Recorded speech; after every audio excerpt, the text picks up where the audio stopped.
Hey, what's up? What's up? What's up? What's up? A gracious good morning to you, good people. It's your girl KB. You know what I do, and you know why I do it. It is Tuesday morning. It's 4:14 in the a.m. and it's July 15th. I will be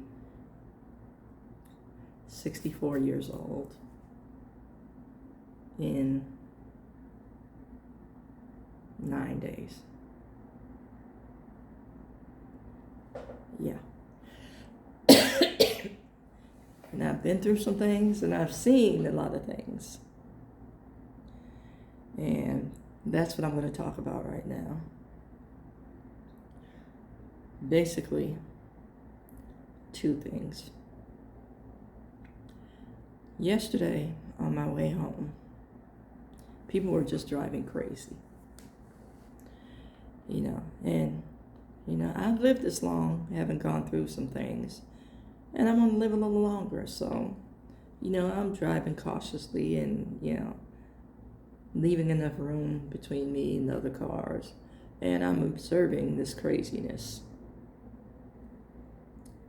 Yeah, so to calm my nerves and my language,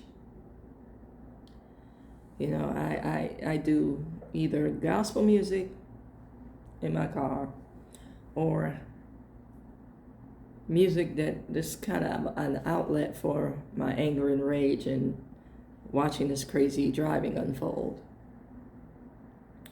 So, of course, I go to the hip hop station. It's my family, my people, my culture.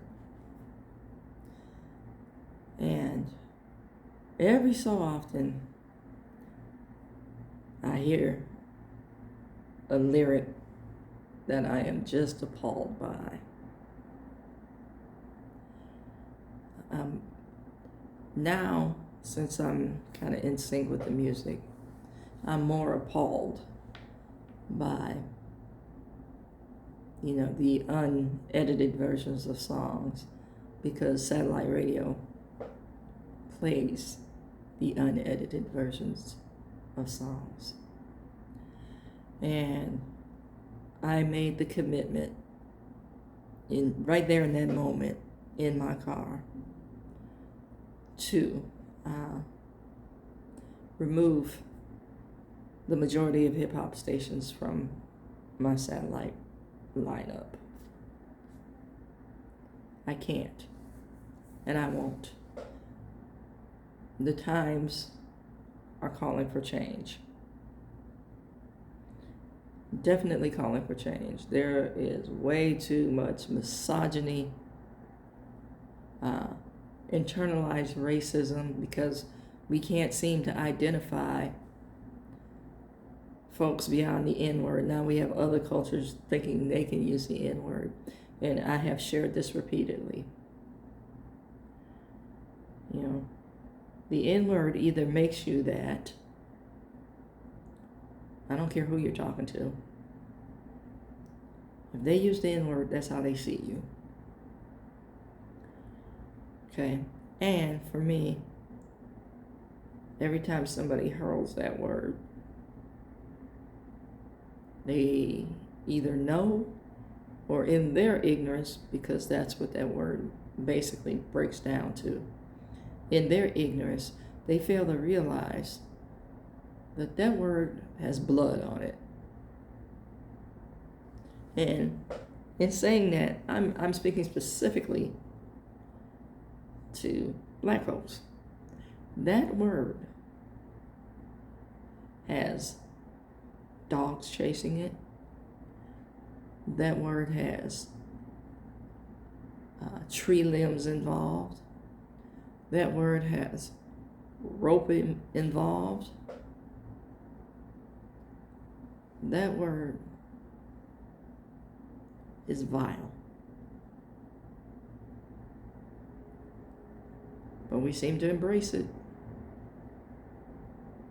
and hurl it with impunity. The second thing I want to talk about is the Supreme Court giving permission to gut the education department. Okay, let me pull up this meme because it's very interesting, very telling. Let's find it here, and it talks about how states vote. I just saw it. Okay. So this meme has a red state and a blue state. It says in 2024, only 2 states voted unanimously. And they're comparing the two.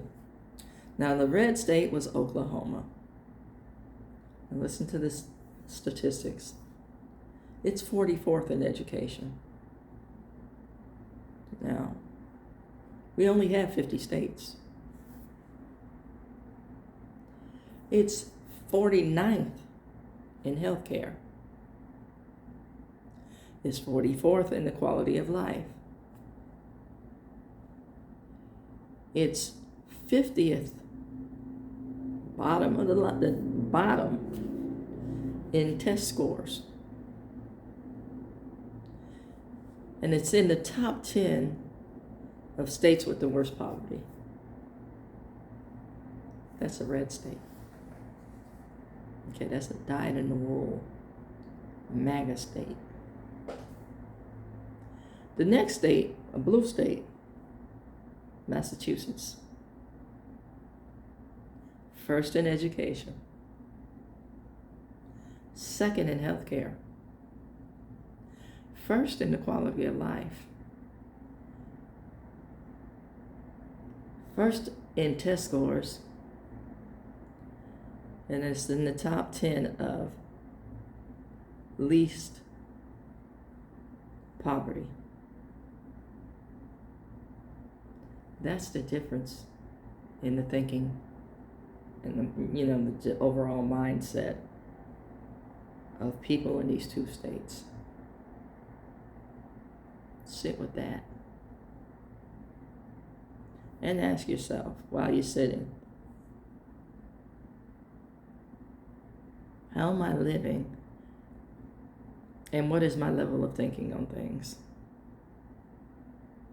And as I'm talking about gutting the Department of Education, I'm thinking about Ms. McMahon and the pettiness. I love this. The petty payback of Harvard when they edited her letter. If you haven't seen it, pull it up. It's priceless. And this person is in charge of the Department of Education.